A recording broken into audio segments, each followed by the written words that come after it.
찬송하리로다. 하나님 곧 우리 주 예수 그리스도의 아버지께서 그리스도 안에서 하늘에 속한 모든 신령한 복을 우리에게 주시되 곧 창세전에 그리스도 안에서 우리를 택하사 우리로 사랑 안에서 그 앞에 거룩하고 흠이 없게 하시려고 그 기쁘신 뜻대로 우리를 예정하사 예수 그리스도로 말미암아 자기의 아들들이 되게 하셨으니 이는 그가 사랑하시는 자 안에서 우리에게 거저 주시는 바 그의 은혜의 영광을 찬송하게 하려는 것이라.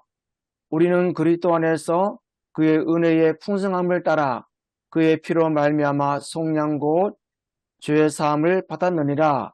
이는 그가 모든 지혜와 총명을 우리에게 넘치게 하사 그 뜻의 비밀을 우리에게 알리신 것이요 그의 기뻐하심을 따라 그리스도 안에서 때가 찬 경륜을 위하여 예정하신 것이니 하늘에 있는 것이나 땅에 있는 것이 다 그리스도 안에서 통일되게 하려 하심이라.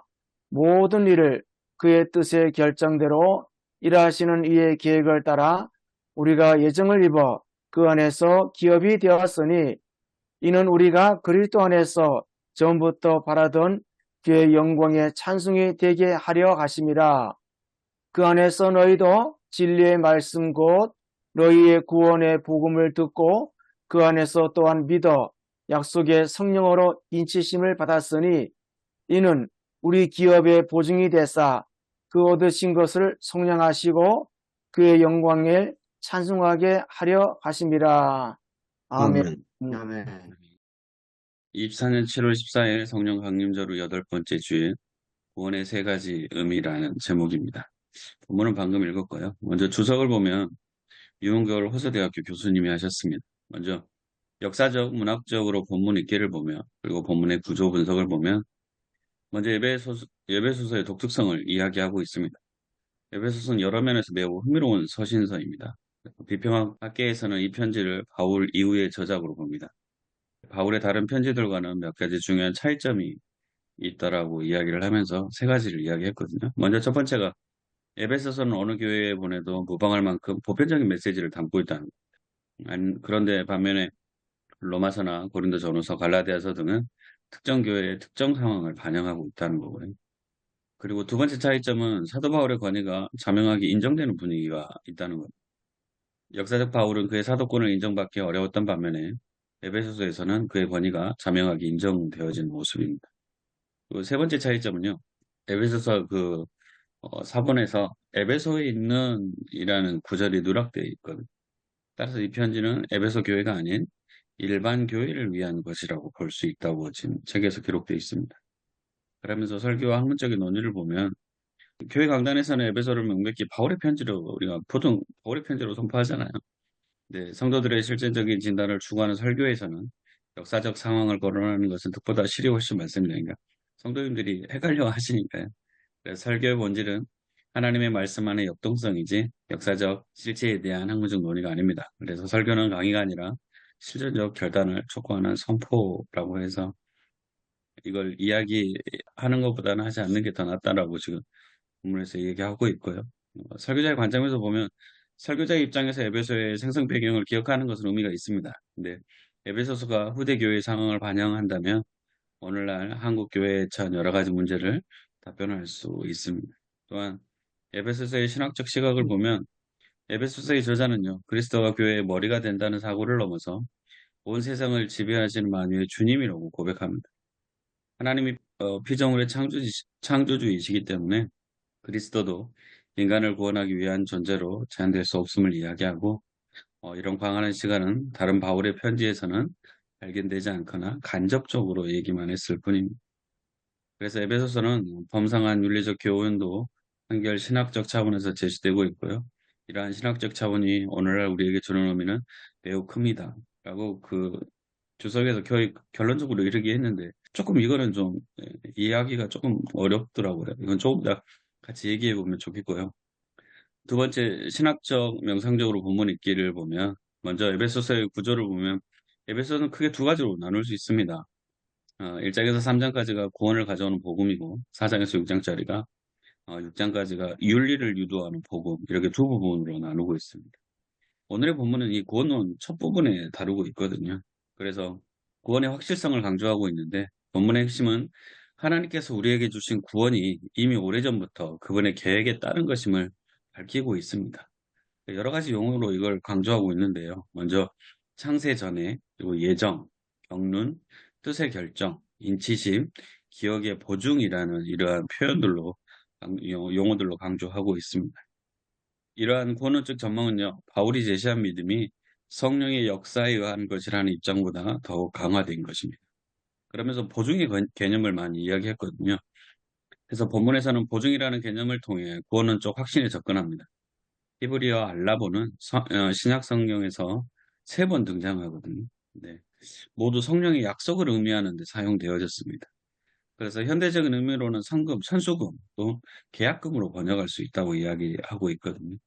그래서 자동차 구입하는 그 예를 들었는데, 예를 들어서 자동차를 새로 구입할 때 계약금을 지불하면 전체 자동차가 우리의 소유가 됩니다. 이 비유를 구원에 적용하면 우리가 지불해야 하는 성금은 믿음입니다. 그래서 바울에 따르면 믿음조차도 성령의 역사에 의한 것이므로 우리는 사실상 성금조차 지불한 적이 없습니다. 이는 구원이 전적으로 하나님의 은혜임을 이야기하고 있습니다. 그러면서 성령의 역할을 보면 성령이 지불한 성금은요, 구원의 획득에만 국한되지 않습니다. 로마서 8장에 따르면 성령은 우리의 몸이 대속을 받을 때까지 우리와 함께 하십니다. 최후의 심판 때에도 성령께서 우리를 하나님의 양자로 입적시킵니다. 그래서 우리는 어떠한 정죄로부터 자유로울 수 있습니다. 따라서 성령의 성금은요, 구원의 모든 과정에 관여하여서 보증하며 완성하는 원동력이 됩니다. 자동차 비유를 계속해서 사용하며 성령은 자동차의 구입과 유지, 보수, 보험료 지불은 물론 마지막 폐차할 때까지 완전히 보증해 준다는 것입니다. 그러면서 세 번째 본문의 신학적 메시지와 설교 주제를 보면 설교의 어려운 접근 방법을 이야기하고 있거든요. 그래서 에베소서 1장은요, 해석하고 설교하기는 것은 쉽지 않습니다. 3절에서 14절까지의 본문은 강력한 구원의 확신을 다루고 있고, 이를 성도의 삶에 적용하고 새로운 메시지를 도출하는 것이 중요합니다. 그래서 설교지를 2가지 측면에서 접근하자고 이야기하면서 첫 번째는 정통적으로 논의된 선수금 개념에 담긴 구원의 확신입니다. 2번째는 믿음조차 우리의 자랑이 될 수 없다는 그 해석적 적용을 하자고 이야기하고 있고요. 그러면서 신앙의 자랑과 본질을 이야기하는데 한국교회의 선교 역사가 100년을 넘었지만 많은 그리스도인은 신앙적 연인과 가정과 교회의 전통을 자랑합니다. 그러나 신앙은요, 우리의 의지로 갖게 된 것이 아니라 전적으로 하나님의 선택이라는 것. 바울은 그의 편지 어디에서도 믿음을 행위의 하나로 설명하지 않습니다. 이 교회는 내 교회다라는 말은요, 신앙의 본질을 빗나가는 것이라고 이야기하고 있고, 구원은 온전히 성령을 통해서 하나님이 이루신 일이라고 이야기합니다. 그러면서 성령의 선수금을 이야기하는데, 성령의 선수금은 우리가 대신 지불할 수 없고, 우리의 구원이 별개될 수 없다는 것을 확증하는 말입니다. 그래서 구원이 우리의 노력의 결과라면 그 영속성을 보장할 수 없을 것입니다. 에베소서 1장은 다른 바울의 편지보다 강력한 구원론에 따라 전개되고 그 핵심은 14절의 성령론에 근거하고 있습니다. 그리스도인은 성령과 함께 동행하며 최후의 구원까지 확실하게 보장받고 있습니다.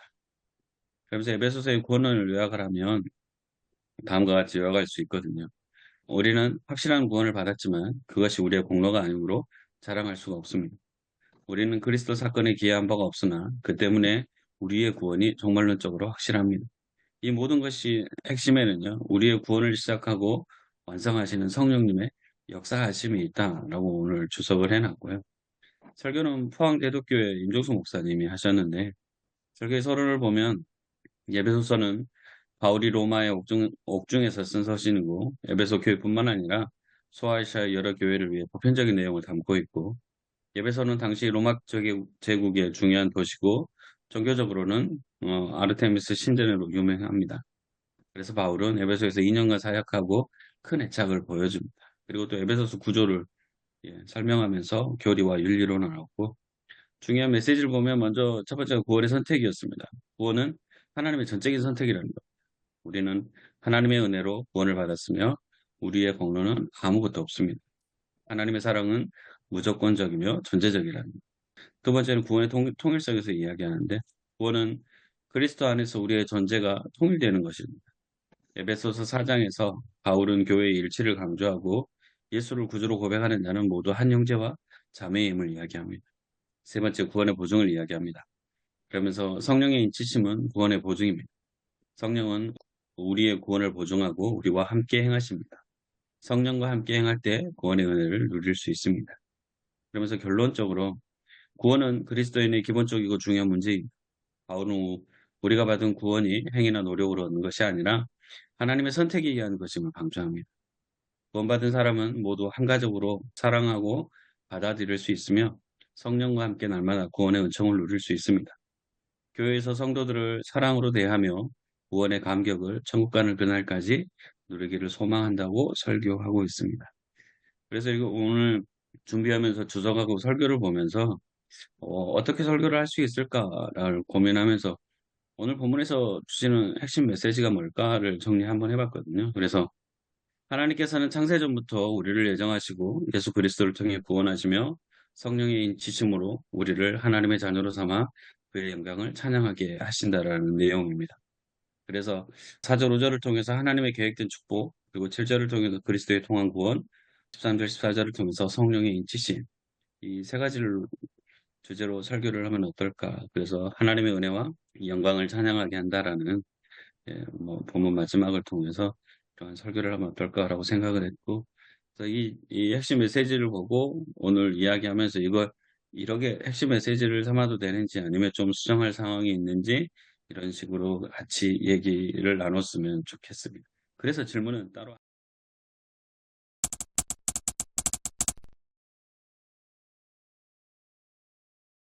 이상호 목사님께서 핵심 메시지하고 이렇게 말씀해 주셔서 이 대화에 참 도움이 될 것 같습니다.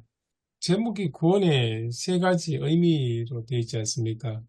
이게 아마 설교에서 가져온 제목인데, 이상호 목사님도 사실은 세 가지 의미를 그렇게 이야기를 하신 것 같아요. 설교문을 보시면, 첫째가 구원은 하나님의 전적인 선택입니다.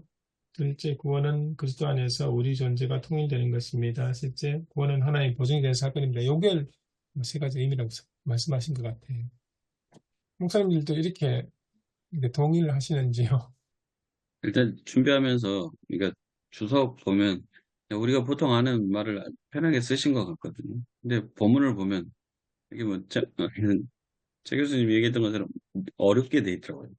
다른 서본하고 비교를 하지는 못했는데 그러면서 오늘 본문 메시지가 뭘 얘기하실까 그러면서 구원의 세 가지 의미를 이야기하긴 했는데 삼위일체 하나님 그걸 좀 연관하면 좋겠다라고 누구 그렇게 생각해서 조금 다르게 이야기했거든요. 그래서 목사님들은 어떻게 생각하시는지 그리고 이거에 관해서 그러니까 설교하기가 의외로 난해할 수도 있겠다는 생각을 좀 하거든요. 구원에 관한 문제잖아요. 이걸 어떻게 하면 좋을지 목사님들과 이야기를 나누고 싶습니다. 이 본문으로 설교해 보셨었나요? 보통 그죠? 우리가 이 부분을 갖고 설교하면은 이제 이정론 우리 장로교가 이제 그런 차원에서 보통 뭐 설교를 하잖아요. 저도 한번 그렇게 설교를 한 적이 있고 예정론 하나님께 우리는 이렇게 선택되었다. 그러면서 이제 또 수문역에 빠지지 않도록 또 조심 또 하는 이제 그런 부분을 이제 언급하면서 뭐 설교도 하기도 하고 또 그렇게 또 다른 분들도 아마 이걸 그렇게 설교한 것 같아 보니까 예정론 차원에서 오늘 이 본문이 정말 어렵기도 하지만 정말 차원이 높은 좀 새로운 생각을 가지고 접근해야 되는 본문이 아닌가 이제 그런 생각이 드는데요. 일단은 뭐 만유의 주님이라는 거 그런 개념이고 바울이 또 십자가의 그 복음에 그 갇혀 있던 것을 이제 만유 쪽으로 갔다는 것에 대해서 어떻게 보면은 뭐 만유 구원설까지도 또 확장해야 되는 그런 것이기 때문에 참 그 교회에서 설교하기가 해야 되지만 또 쉽지 않는 것일 거라는 생각이 들고 또 그런 생각이 들었습니다. 구원의 확실성. 이 본문은 구원의 확실성이라는 그 생각 안에서 또 본문을 생각하려 보니까 또 복잡해지고 또 혼란스럽기도 하고 그래서 과연 구원의 확실성을 가지고 있는 것이지만 그렇게 또 정의를 내리고 또 생각하게도 되는 건가? 또 그런 질문이 생기기도 하고 그렇습니다. 사실 말씀드렸던 게 아까 그 문대성 목사님 첫 번째 이야기 하실 때 만유의 그리스도 이야기 하시는데 이제 구원론하고 관련돼서 그 이야기를 해 주셨는데 근데 사실 주석에서는 좀 이 부분이 어떻게 보면 이렇게 일관성이 있지 않다 그럴까요? 제가 느낀 게 뭐냐면 처음에는 이제 이 신학적 입장에서 이 에베소서가 바울의 저작이 아닐 가능성이 많다 그 이야기를 하셨거든요. 근데 설교 때 설교자가 그렇게 이야기할 필요는 없다. 바울이 보통 강단에서는 바울 저서라고 이야기를 한다. 근데 이제 신학적으로 이 바울 저서가 아니라고 이야기했던 이유 중에 하나가 이제 보편적 메시지 이야기하고 보통 바울은 이제 인간의 구원, 인류의 구원 이런 쪽에 초점 맞추는데 조금 후대에 오면 인간의 범위를 넘어서 만유의 구원, 모든 피조세계의 구원 뭐 이런 확대된 이야기를 한다고 그렇게 이야기하거든요. 그러다 보니까 말씀 주석을 쓰신 분은 앞에서는 그런 전제를 드렸지만 실제로 이 뒤에서 말씀하셨던 그 내용은 바울에게서 좀 더 확대된 그런 내용이 아닌가 생각이 들거든요. 그래서 개인적으로 어떤 부분은 바울의 이야기를 치우고 어떤 부분은 바울의 후대에 좀 더 확대된 신학적 입장을 반영하고 있어가지고 참 안 맞다는 그런 생각이 조금 들긴 듭니다. 그런 부분에 대체적으로 느꼈던 게 뭐냐면 교수님 말씀하셨던 끝에 부분, 결론 부분에 설교에서 두 가지 측면 이야기하시면서 전통적으로 논의된 선수금 개념이라는 게 구원의 확신. 요거는 이제 그 앞에 에베소서 이야기를 듣고 두 번째 믿음조차 우리 자랑이 될 수 없다는 해석적 학적 적용. 이건 바울의 입장을 가지고 와서 적용을 한 것 같거든요. 그래서 이제 개인적으로 서로 짬씩 딱 들어맞는다는 그런 생각이 조금 안 들었습니다. 오늘 본문 말씀이 예배소서의 전체를 그 요약을 한 것 같거든요. 그래서 오늘 본문을 보려면 2장과 3장을 자세히 좀 들여봐야 될 것 같습니다.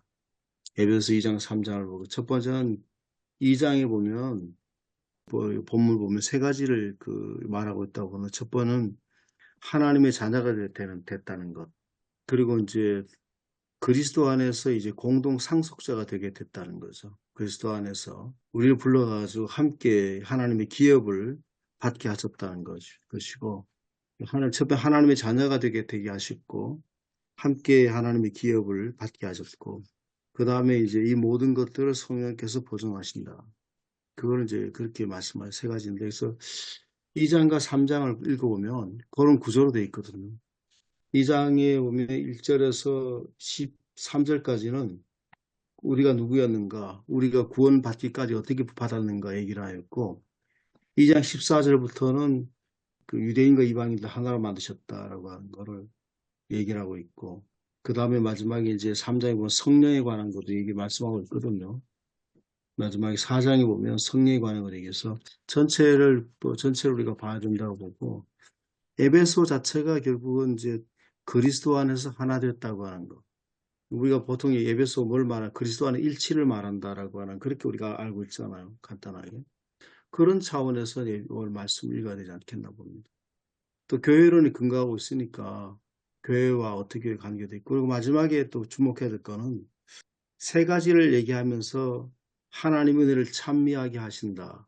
하나님 인간을 찬미하게 한다고 하는 세 가지는 꼭 그렇게 중복되어 있거든요. 그래서 그걸 어떻게 우리가 결국 목적이 하나님께 자녀를 만들어 주신 것, 우리에게 기업을 주신 것이 아니라 성령을 보증하게 해서 확실하게 해준 것도 결국은 하나님 영광을 찬미하게 하려고 하신 것이다 라고 하는 그렇게 얘기를 하고 있습니다. 그래서 역시 어떻게 그것들을 연결시켜야 될지 좀 더 이야기를 나눠야 될 것 같습니다. 일단 그 저자의 관점에서 한번 생각을 해보면 말이죠.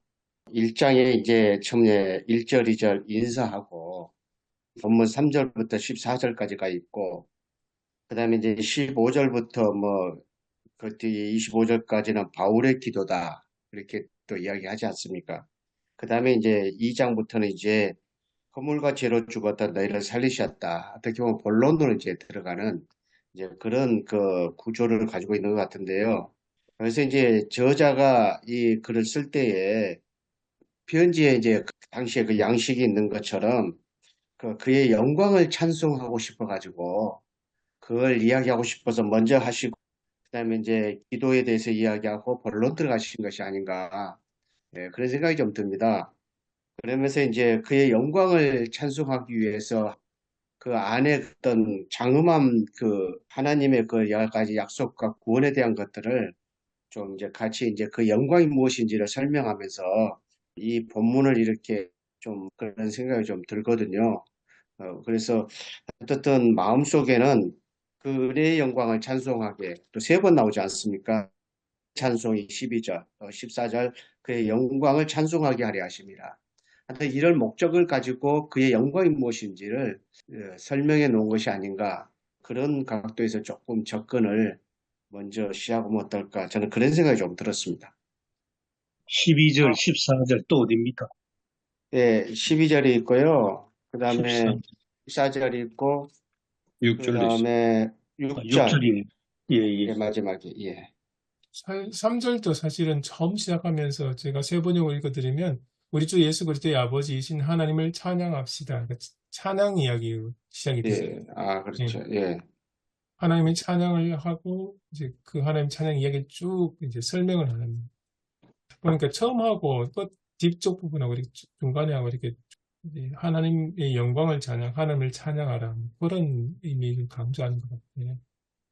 네, 제가 준비하면서 본문 보고 핵심 메시지 뽑으려고 했을 때 그 결론이 그걸로 잡았거든요. 왜냐면 오늘 본문에서 계속 예정, 그리고 구원, 그다음에 인치심 이렇게 가고 결국 하고 오늘 본문에서 하고 싶은 이야기는 하나님의 은혜를 우리가 하나님의 영광 가운데 찬양하는 그 모습 아닌가? 그러게 지금 가는 게 어떨까라고 제가 그래서 그렇게 얘기를 드렸는 거였거든요.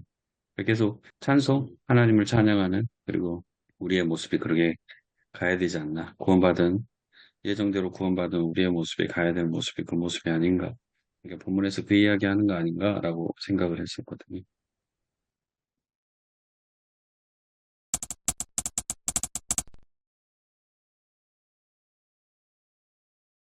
그런데 이제는 이제 한번 정리를 좀 해보면 우리가 보통 교회는 뭔가 구원받은 백성들의 모임이 교회잖아요.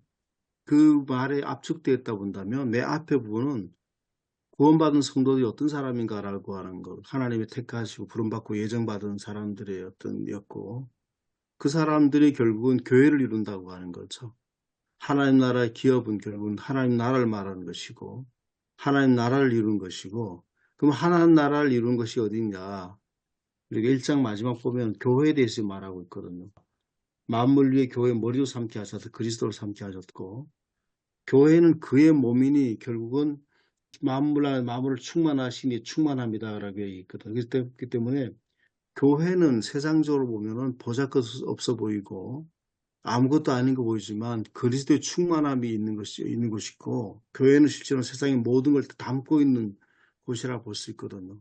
그렇기 때문에 우리가 하나님께서 우리를 교회로 부르심에 교회 공동 상속자가 돼 교회에 부르심에 교회에 대한 의미를 좀 이렇게 좀 우리가 요즘 시대에 교회에 대해서 의미가 퇴색되어 있고 교회에 대해 신뢰가 하락되어 있고 또 교회 모습에 대해서 우리가 다른 사람들에게 당당하게 자신 있게 요즘에는 그러지 못하는 가운데 속에서 교회가 결국은 만물보다 뛰어난 곳이다. 또 그렇기 때문에 우리로 하여금 교회로 부르시고 공동 상속자가 되게 하신 것에 우리가 감사하고 찬양해야 될 것이다. 그런 어떤 그걸 한번 깨우면 어떻겠나 그렇게 생각을 했습니다.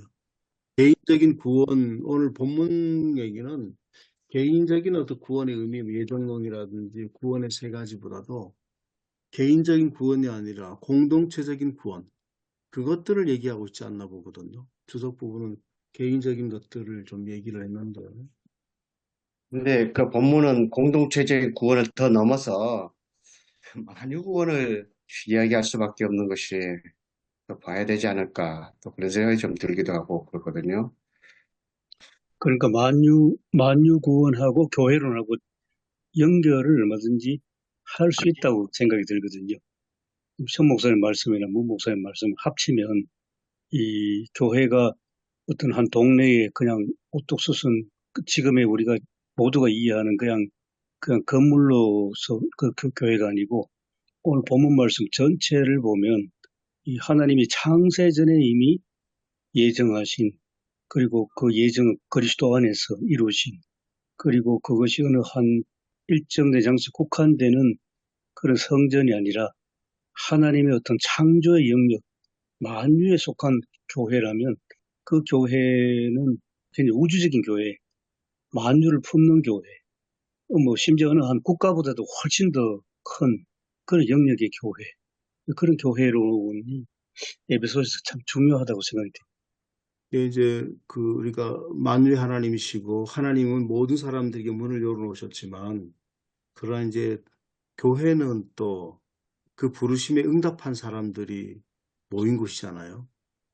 그 예수 그리스도가 부활하시면서 모든 사람에게 다 나타나지 않으시고 제자들에게만 나타나셨지 않습니까? 그때는 모든 사람에게 다 해당되는 것이지만 결국은 교회는 부름받은 사람, 응답한 사람들이 모인 것이고 부름받은 사람이 구원을 찬양과 영광을 돌리는 것이 교회가 될 것이고 교회는 물론 모든 사람에 대해서 문을 열어놓고 다 했지만 자동적으로 어떤 사람들이 구원받게 되지는 않잖아요. 모든 사람이 자동적으로 그러면 교회가 필요 없는 것이고 예수 그리스도의 어떤 구원의 사건도 아무 필요 없잖아요. 그런 어떤 그것들이 복합적이라고 봅니다.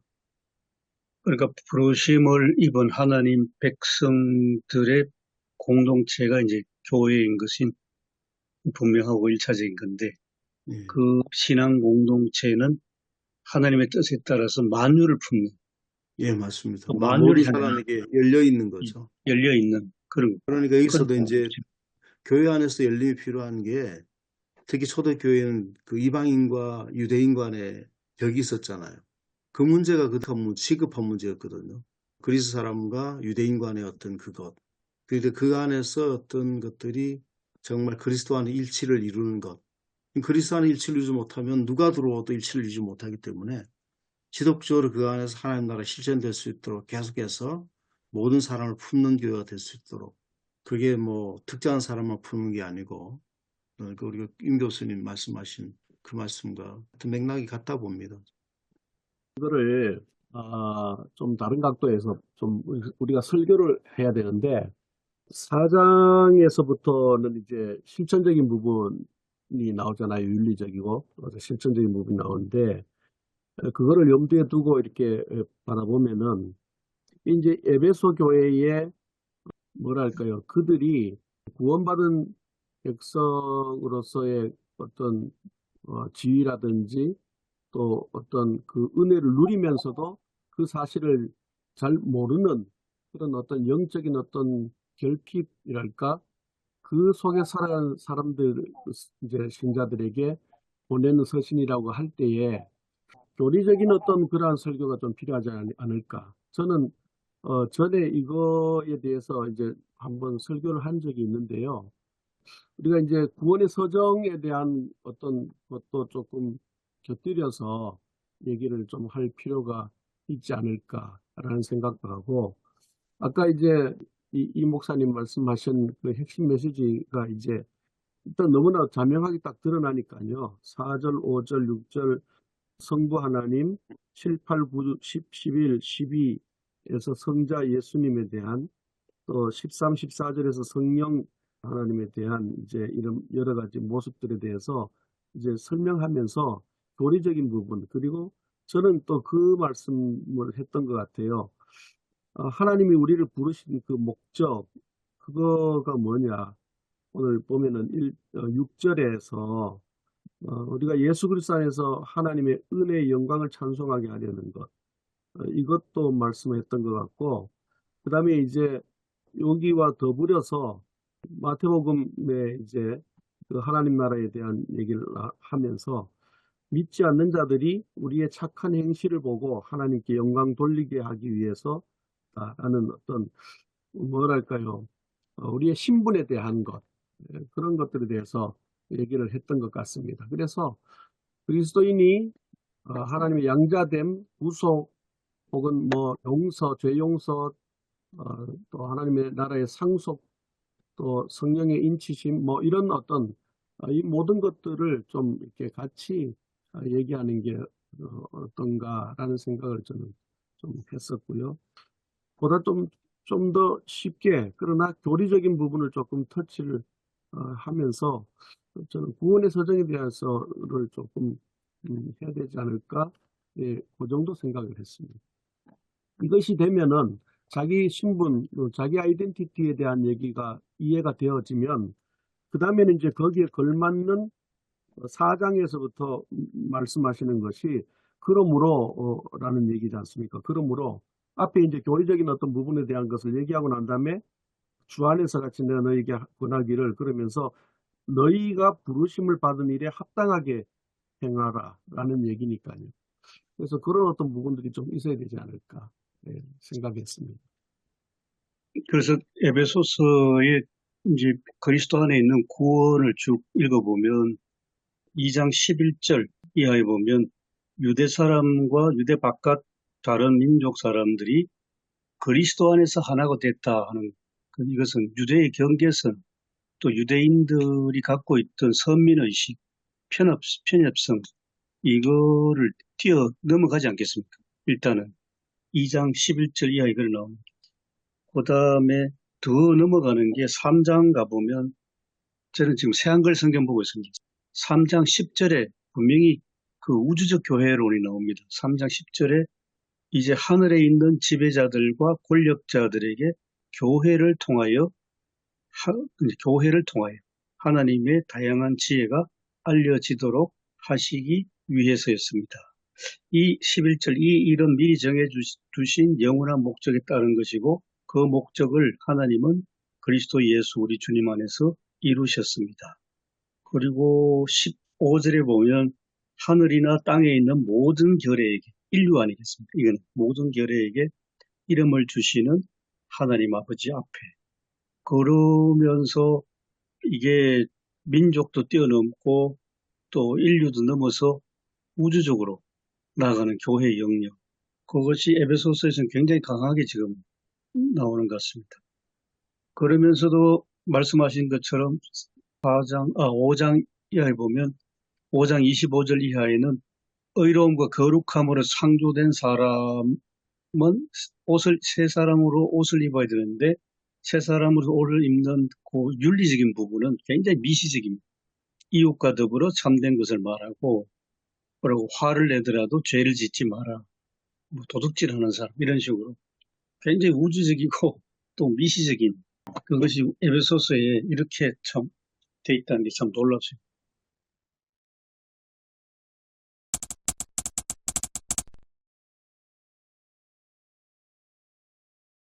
개인적인 것과 교회 같은 거 다 강조할 수 좀 어떻겠나 보거든요. 그러니까 첫 번에 하나님께서 우리를 부르셨다는 것, 자기 정체성. 하나님이 우리를 예정해서 부르셨다고 하는, 내가 누군가라고 하는 것을 먼저 우리가, 성도가 누군가라고 하는 것들에 대해서 얘기를 하고, 그 다음 우리를 부르신 하나님께 우리 감사하며 우리가 찬양해야 된다라고 하는 그런 얘기도 좀 할 수 있을 것 같고, 그 두 번째는 우리가 그런 사람을 우리가 교회로 부르셨다. 공동체로 교회로 부르셨다는 거. 정말 교회는 귀한 곳이고 그리스도의 몸이고 그런 곳인데, 우리 교회로 부르신 것에 감사하며 우리가 하나님을 찬양해야 된다. 어떤 교회의 굉장히 중요성에 대해 얘기할 수 있고, 임 교수님 얘기처럼 교회가 교회되게 하는 것은 교회는 모든 거 하나님 나라 압축이잖아요. 그러니까 좀 전에 교회가 만유를 품는다고 하는 것, 세상의 모든 권력자들에게 모두 알린다고 하는 것은 교회에 있는 것들이 세상을 변혁시키지 않습니까? 교회가 그거를 예, 얘기를 하고 있는 것 같습니다. 그러니까 교회가 교회로서 바로 서게 되면 세상을 변혁시키잖아요. 그리고 우리가 초기 교회에 선교했을 때에 한국에는 반상의 차이가 굉장히 확실했잖아요. 조선시대에 반상의 차이라든지 신분의 차이가 확실했지 않습니까? 그래서 이원우 목사님의 그 어떤 얘기를 들어봐도, 복음을 받아러 들어간 다음에 교회가 어떤 것인지 알고 난 다음에 종들의 하인들에게도 굉장히 그 사람도 하나의 성도로 인정하면서 그 사람들에게도 존댓말을 쓰고, 그러니까 그게 세상을 변화시키니까 세상과 충돌되잖아요. 그다음 유림사회와 충돌되면서 실제로 그게 굉장히 큰 문제였거든요. 반상의 차이가 뚜렷한데 완전히 이거 세상을 뒤엎어 놓는 거거든요. 근데 교회가 결국 세상을 뒤엎어 놓는 그 세상의 권력자들이라든지 모든 사람들에게 하나님 나라가 결국은 전파함을 통해서 세상을 뒤바꾸는 그 역사가 교회를 통해서 일어났습니다. 그래서 교회 안에서 우리가 진짜 교회가 교회되고 교회 안에서의 이방인과 유대인 간의 차별이 없어지고 교회의 빈부 차이가 존재하지 않을 수는 없지만 그것들이 다 정말 완전 사라질 수는 없지만 그것들이 점점 해소가 되어가고 누구든지 교회 와서도 그 사람들이 교회 환영받고 그 사람들이 교회 와서 한 일꾼으로 변화되고 바뀌어진다면 결국 그것들이 세상을 바꾸는 것이 되지 않습니까? 교회 모습을 보고 교회가 잘못됐다는 걸 깨닫게 되잖아요. 이진수 목사님 설교를 잠깐 아까 들어봤는데 한 2주 전에 설교하셨나요? 그렇게 외국인 노동자에 대해서 얘기했는데 그 친구 모임이 있어도 했는데 거창학교에 거기에는 의사도 있고 뭐 사회 기업한 사람도 있는데 외국인 노동자들에 대해서 결국 기업한 사람도 민감하지 않습니까? 임금의 차별을 두는 거. 그래서 이윤주 목사님은 이 임금의 차별 두는 것은 바람직하지 않다. 오히려 환대해 줘야 되냐 그러니까 이 친구들이 너무 순진하다. 너무 순진하다. 너무 좀 그렇게 얘기를 했다는 얘기가 있거든요. 그래서 뭐 임금을 차별을 하는 문제에 대해서 우리가 또 오히려 더 우대해 줘야 되지 않냐. 그런 의미로 보면은 내국이나 외국이나 차이가 별로 없어야 된다. 그렇게 얘기를 하는데 실제 농촌에는 지금 임금 차별이 없거든요. 외국인과 외국인 차별이 거의 사라졌습니다. 지금 인력을 네. 구하지 못하기 때문에 뭐 그게 거의 차별이 없어졌어요. 거의. 그래서 그것들을 보편적인 메시지를 얘기하면 기존에 갖고 있었던 것들이 충돌되는 거죠. 근데 우리는 계속해서 그 메시지를 지속적으로 평등이라든지 것들, 보편적인 메시지를 계속 전해야 된다는 거죠. 그런데 보편적 메시지를 전해야 되는 것은 너무나 지금 우리 사회에 중요하고 또 그런 쪽으로 에베소 말씀 건강은 당위적인데요. 근데 세계가 지금 돌아가는 걸 보면 그 반대로 많이 보이지 않습니까? 우선 지금 미국 상황을 보면 트럼프 같은 대통령 후보도 굉장히 백인 남성 중심의 어떤 극우적인 형태로 나갔는데 왜 그러면서 구체적으로 나온 게 낙태금지법이 지금 이제 유럽에서도 굉장히 강하게 지금 올라온다. 지금 프랑스도 극우 성향이 강한데 낙태금지법. 왜 낙태금지법이냐? 그걸 만들려고 하냐 살펴보니까 그것은 결국은 프랑스도 그렇고 미국도 그렇고 백인 여성들이 백인 남성과 결혼해서 백인의 아이를 많이 낳아야 된다. 그래서 유색인종이 미국에 들어와서 섞여도 안 되고 이제 순수 혈통의 어떤 백인 우월 사회가 계속 유지되는 그런 어떤 소위 이제 제가 너무 말을 줄였습니다만은 그런 식의 소위 우파 내지 극우적인 성향으로 나가는 나라들이 지금 상당히 많다는 이야기입니다. 미국뿐만 아니라 스웨덴도 그렇고 지금 프랑스도 그렇고. 그러면 지금 천 목사님 말씀하신 그 보편성하고는 상당히 지금 대립되는 세계 현상. 우리나라도 뭐 몇 년 전에 대통령 선거할 때에 페미니즘 때문에 손해봤던 20대 남성들을 상당히 뭐랄까 자극해가지고 지금 현 대통령이 표를 많이 얻었다고 우리가 알고 있지 않습니까? 지금 트럼프를 지지하는 것이 미국에 있는 교회들이잖아요. 예, 극우 교회들. 극우 교회들, 보수적인 교회들. 예, 그 트럼프를 지지하지 않습니까? 예. 그리고 교회가 교회의 모습을 지금 제대로 정말 에베소서 말하는 그런 어떤 공동적인 교회가 아니잖아요, 지금 이제. 어떻게 보면. 에베소서 말하는 성경적인 말하는 그런 교회가 아니고, 교회라고 할 수는 좀 없지 않습니까? 교회의 온전한 모습이라고 할 수 없거든요. 지금 쭉 말씀하셨는데, 지금 이제 전체적인 중심 주제로 들어가 있는 게, 에베소서 전체가 지향하는 가지고 있는 교회론에 관한 이야기 쭉 하셨지 않습니까? 근데 오늘 성경 본문 자체만으로 딱 따져보면 구원론에 더 초점이 맞춰져 있죠. 그래서 이걸 연결시켜 보려면 제 생각에는 본문에 나오는 우리라는 개념, 아마 교회론하고 이렇게 연결시킬 수 있는 점이 될 수 있지 않을까. 우리가 예수 그리스도를 통해서 하나님의 은혜로 자녀로 입양되었다. 그런 내용. 그러니까 나가 아니고 한 개인이 아니고 우리라는 그 용어 속에는 공동체 개념, 교회 개념이 아마 들어있지 않을까. 그렇게 해석하면 이렇게 오늘 본문의 구원론하고 에베소 전체의 그 교회론하고 이렇게 연결되지 않을까 싶기도 합니다. 한 가지 놓친 것 같은데요. 교회론, 그다음에 어떤 구원론, 뭐 이런 것들 같이 얘기하면서 한 가지 이제 에베소서에서 계속해서 반복되어지는 거가 뭐냐면은 그리스도 안에서라는 겁니다. 그리스도 안에서. 그리스도 안에서가 에베소서에서 35회나 계속해서 반복해 나와요. 그러니까 그리스도 안에서를 강조를 해야 된다라는 것을 간과하면 안 되겠다 싶습니다. 예, 맞습니다. 그래서 아까 천 목사님 참 말씀하신 것처럼 그리스도 안에서 우리가 되니까 이원영 목사님 경우는 양반의 어떤 계층, 기득권 이런 걸 다 벗어버리고 집안 하인들에게 인간 대접하고 존댓말하고 그리스도 안에서 우리가 됐다는 그게 너무 자명한데 근데 그거 외에 지금까지 단어만을 생각하면 우리나라가 사용하는 우리란 말은 울타리 안에서 우리지 울타리 바깥은 배제해 왔지 않겠습니까? 그래서 뭐 자동차 타고 가는 것도 보면 뭐 이너서클 소위 말하는 우리라는 그 의식성이 특권 의식까지 보면 자동차도 꼭 외제차 타야 되고 벤츠차 타야 되고 이런 식으로 해서 계속 자기들의 어떤 특권층을 만들려고 하는 그런 우리의 어떤 습성이 우리나라 사람들이 있다는 것 그걸 생각하면서 우리란 말을 좀 사용해야 되지 않을까. 이제 그 우리가 깨지는 게 그리스도 안에서 우리가 되면 이 모든 것들이 허물어지고 깨지는. 바울이 그 에베소에서 이제 똑같은 얘기지만 부름받은 당신들이 누군가 성도들에게 그걸 얘기하고 그러면 그 당시 교회 자체가 지금처럼 명확하지 않잖아요.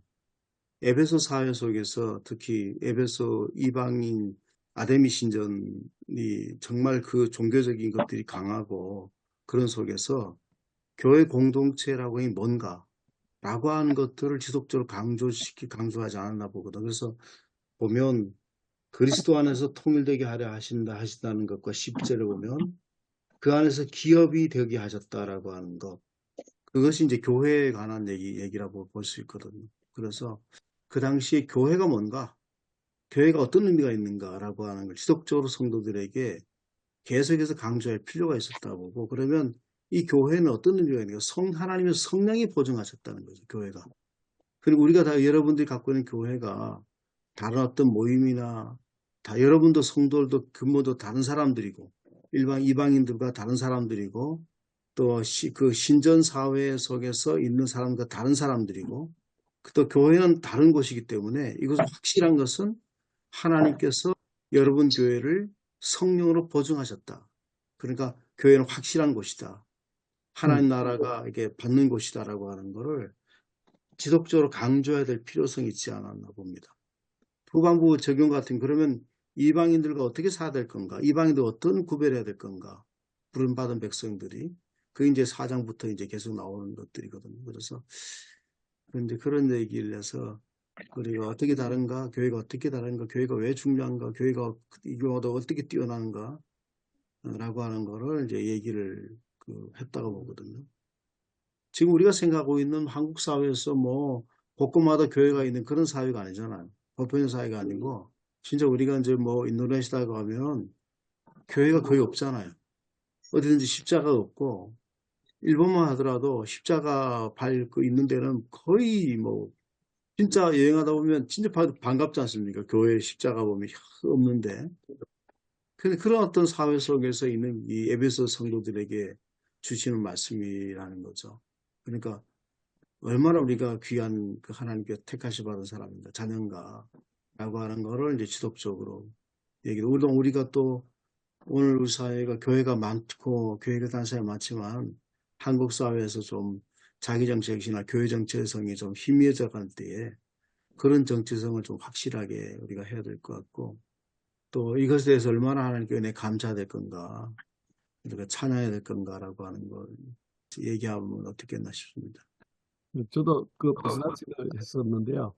그 에베소의 그 상황들을 생각해 볼 때, 아덴 중심으로 한 또 여러 가지 이제 타락한 어떤 곳이었고, 성적으로도 그렇고, 또 거기가 또 굉장히 번창한 도시여서, 과거에 이렇게 클레오파트라까지 왔다 갔다는 얘기도 있고 하던데, 그런 어떤 그 도시가, 타락된 도시가 오늘 우리 시대하고 똑같다라는 생각을 해봤습니다. 그러면서 그렇게 놓고 봤을 때에 오늘 우리 기독교인들, 소위 말해서 교회로 부르심을 입은 우리 개개인들이 참 이런 어떤 상황 가운데서 뭐랄까요, 거룩하지 못한 어떤 삶에서 이게 뭔가 구분도 안 되고 구별됨이 별로 없는 이런 상황 가운데서 먼저 오늘 이 본문을 보면서 신분에 대한 것을 분명히 얘기를 좀 해줘야 되지 않을까. 우리가 얼마나 귀한 존재인가.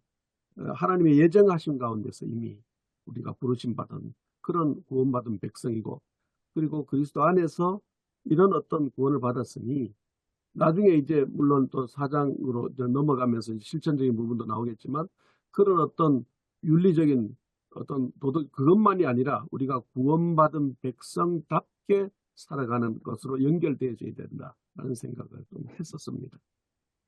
저는 저 에베소 교회 그 바울의 선교 상황과 또 오늘 말씀하고 이제 꼭 연결이 될까, 에베소서하고, 그래서 이제 의문점이 있어 않았었는데요.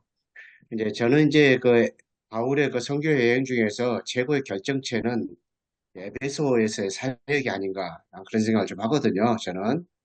왜 그러냐면, 아데미 신전이라고 하는 어마어마한 폭이 70m, 그런 신전이 있는 곳이고, 또 상업, 교통, 종교, 심지어는 이제 종교에 있어서 어, 이스라엘은 예루살렘이 이제 순례객들이 모이는 곳이라고 한다면은 또 여기는 에베소는 그런 곳이고, 또 에베소는 또 아데미 신을 섬기는 사람들이 기독교인 어느 곳에 가 있는 것처럼 또 어느 나라를 가든지 간에 신을 섬기는 사람들이 많았고, 또 이런 속에서 이제 그 바울이 선교 사역을 하면서 사람들을 변화시켰는데, 저는 가장 놀라운 것은 마술책, 그걸 불사른 것이 정말 가장 큰 논란이라고 생각합니다. 그래서 책이 비싼 거고, 또 이제 성경에 보면 얼마죠? 5만. 그렇게 어마어마한 양의 그 책들을 사람들이 불살라 버리는 5만이죠. 은 5만 5만 명. 정도의 그 어마어마한 양의 책을 불사버리는, 어떻게 그 가능할 수 있었을까? 좀 이제 참 놀라운 일이라고 생각하는데요. 저는 이제 바울의 그 모든 선교 사역 중에서 마술책을 은 5만이나 되는 그 책을 불살라 버린 것, 사람들이 자발적으로 했던 건데 저는 가장 큰 놀라운 일이 아닌가. 그게 이제 복음의 어떤 능력이고, 바울의 메시지가 도대체 그 두란노 소원에서 어떤 메시지를 가르쳤기 때문에 사람들의 그런 변화가 일어났을까? 그래서 저는 이제 그에 대해서 굉장히 관심이 있습니다. 아무튼 그런 역사가 있었던 곳이 이제 에베소인데, 이제 오늘 이제 에베소서하고는 이제 또 그 이야기하고는 또 별개인 것 같아가지고 꼭 언급을 해야 되는가, 그런 생각이 좀 들기도 하고요. 그렇습니다. 저는 그 교수님께 좀 질문하고 싶은 게 있는데요.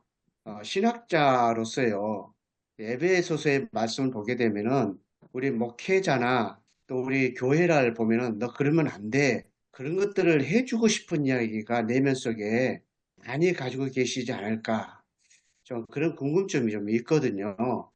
그래서 교수님께서 아까 그 뭐 교회론과 이야기에서 이렇게까지 말씀하셨습니다만은, 혹시 특별하게 에베소서의 이런 말씀들을 보면서 역사를 하시거나 또 조직시 나가거나 하시면서 이건 교회가 이거 정도로 좀 더 벗어나야 되지 않을까, 좀 해주고 싶은 이야기 없으실까? 좀 그게 좀 궁금하기도 합니다. 다 말씀드린 것 같습니다. 이때까지 말씀 나온 것들을 종합해서 제 나름대로 정리가 된 거는 그리스도 안에서 하나님의 자녀가 된 우리로서의 분명한 정체성은 있어야 되고, 그다음에 그것이 닫힌 우리가 아니고 열린 우리로서 그 우주적인 만유를 품는, 특히 오늘 이야기는 전혀 안 나왔습니다만은 지금 이 기후 위기 시대가 전 지구촌 곳곳에 심각한데, 이제는 사람 인류를 넘어서서 어떤 만물까지 품어내는 교회로 가야 된다는 거. 그게 좀 에베소서는 좀 저한테 분명해진 것 같습니다. 그에 반해서 한국 교회는 전반적으로 참 안타까운 것은 갈수록 교회 상층부를 할까요?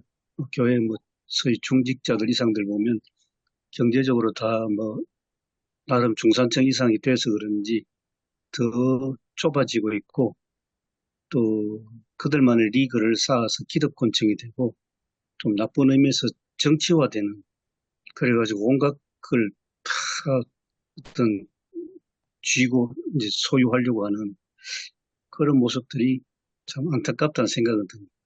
송해 윤리적으로도 지금 완전히 다 무너지고 있지 않습니까?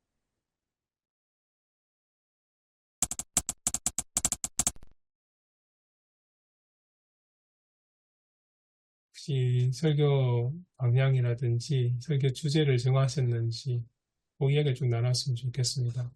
마지막에 교수님 말씀하신 거가 거의 된 것 같은데요. 예, 저도 설교의 주제 방향이랄까요?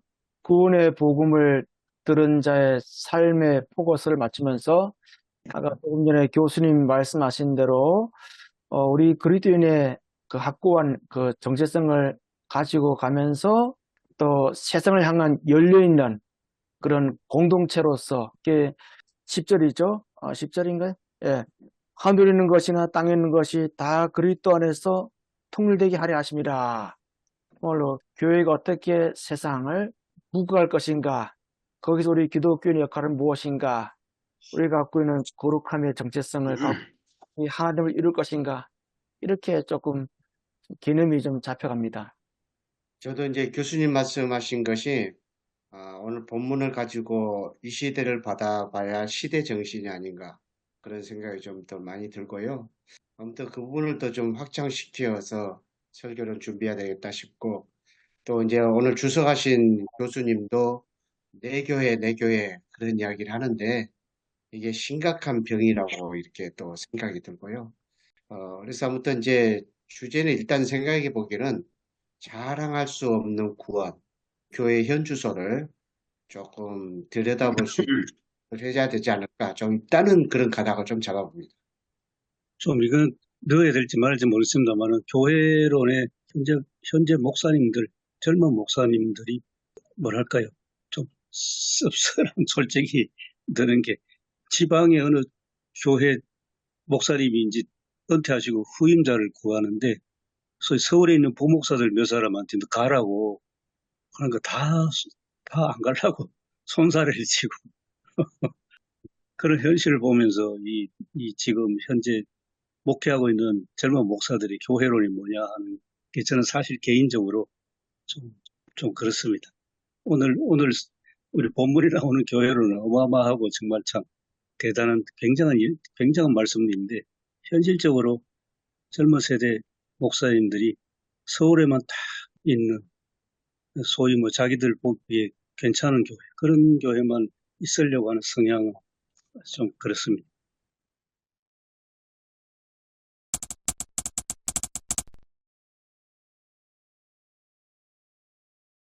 사랑하는 감사합니다. 저희들이 주일 설교를 준비하며 이런 많은 대화를 나눴습니다. 주님, 저희들이 정말로 그 값진 구원을 받은 하나님의 자녀로서 살아갈 수 있게 도와주시고 주님께서 성도들에게 어떤 말씀을 증거해야 할지 한 주간 동안 저희들이 묵상할 때 생각나게 하여 주시고 그 생각나는 것을 통하여서 정말 하나님의 자녀들을 위하여 저희들이 하나님의 말씀을 선포하는 자들일 수 있게 도와주시옵소서. 한 주간 성령님이 저희 가운데 함께 해주실 걸 믿고 저희를 인도하시는 예수님의 이름으로 기도드립니다. 아멘. 아멘. 예, 수고했습니다. 네, 수고하셨습니다. 수고하셨습니다. 고맙습니다. 건강하시고.